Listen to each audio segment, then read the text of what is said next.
நாட்டுக்கோழி ரசம் வைக்கிறதுக்கு சுத்தமான நல்லெண்ணெய் எடுத்துக்கிட்டா நல்லா இருக்கும். அதனால நல்லெண்ணெய் ஊற்றி வறுத்துக்கலாம் செலவு.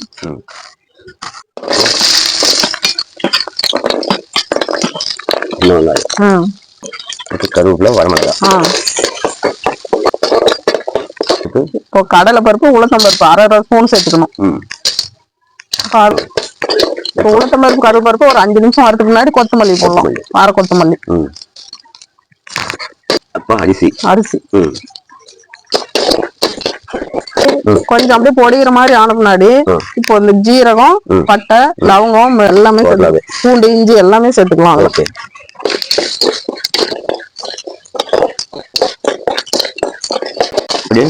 சூப்பரா ஒரு வாசம் வரும் செலவு இருக்கிறதுக்கு. இப்போ வாசம் வந்த உடனே எடுத்துக்கணும் செலவு.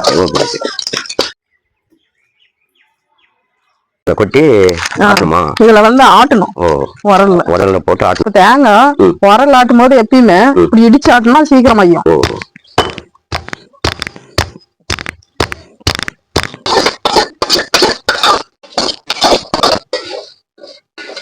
இடிச்சு தேங்காய் தனியா எடுத்து வச்சுக்கணும்.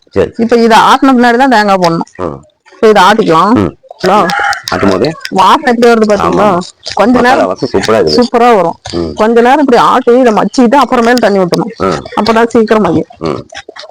இப்போ இதெல்லாம் மஞ்சத்தூள் கொஞ்சம் சேர்த்துக்கலாம். கல்ல நாட்டி குழம்பு வச்சாவே செம்ம டேஸ்டா இருக்குங்க. ஆமா, கல்ல நாட்டி குழம்பு செஞ்சாலே அது வேற டேஸ்ட். உரல் ஆட்டுறதும் மிக்சியில் ஆட்டுற மாதிரி சீக்கிரம் மையுது.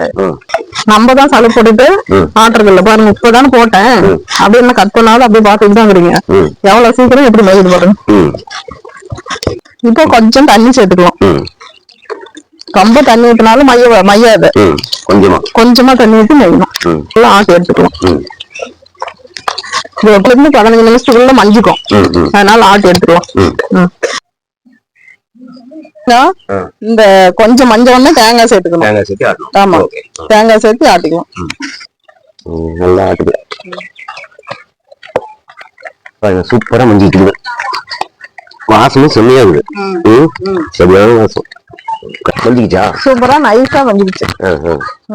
வலிச்சு எடுத்துடலாமா? எடுத்துடலாம். ஓகே, இந்த மாதிரி வலிச்சு எடுத்துடலாம். எந்த அளவுக்கு சூப்பரா மஞ்சிக்குது. இது டேஸ்ட் அவ்வளவு சூப்பரா இருக்குங்க. கல்ல ஆட்டி நாட்டுக்கோழி ரசம். வலிச்சு எடுத்துடலாம்.